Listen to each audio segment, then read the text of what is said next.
So this all sounds super smooth so far. We're working in weekly sprints, and we're plowing through the product backlog.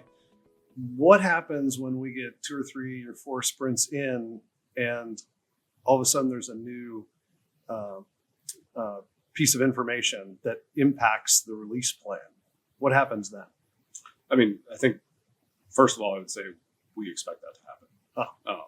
It is very much, build, measure, learn. We know, it's a core tenet of Agile that as you build, as you move, you're going to uncover things, and the product needs to be able to respond to that change, and the team needs to be able to respond to that change.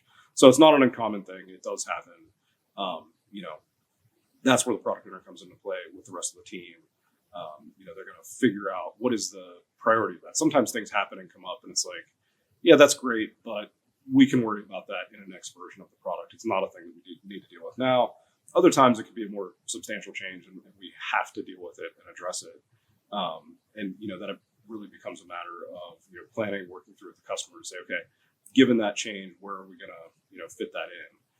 Our goal actually is to uncover those changes sooner rather than later. The further into a product build you are, and you're learning about substantial changes, the more costly that can be. So to the extent that we can, that's kind of why we put stuff in front of users early in discovery, and as we're building stuff, we may continue to put things in front of a customer so that we can get that feedback, and ideally kind of bring that to the surface sooner rather than later. There's always business reasons why that's not always possible, right? Like sometimes the market changes and we can't do anything about that, and so it's just really a matter of figuring out what the impact of that is, and then reprioritizing the backlog. It's kind of a core tenet of Agile. Like, we don't come out of release planning and say, here's the plan, we're good, never change it again. Right.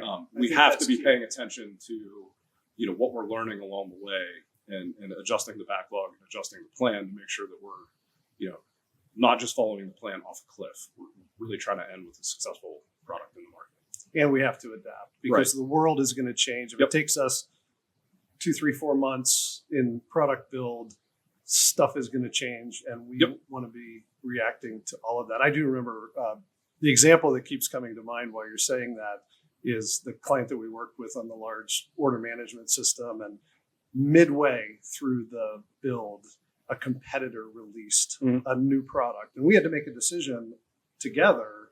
Like, are we going to integrate with that other solution, or are we going to duplicate that other solution? And I think we made a good decision to actually integrate with the other solution. That saved all kinds of money in the process. But that's an example.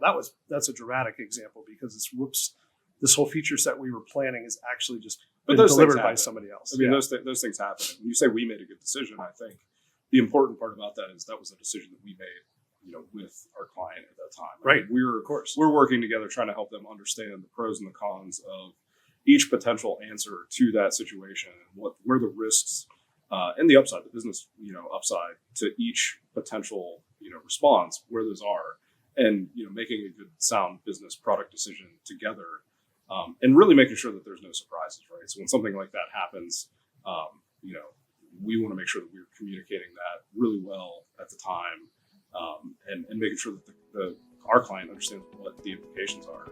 It's not something that we keep anybody in the dark about. Yeah.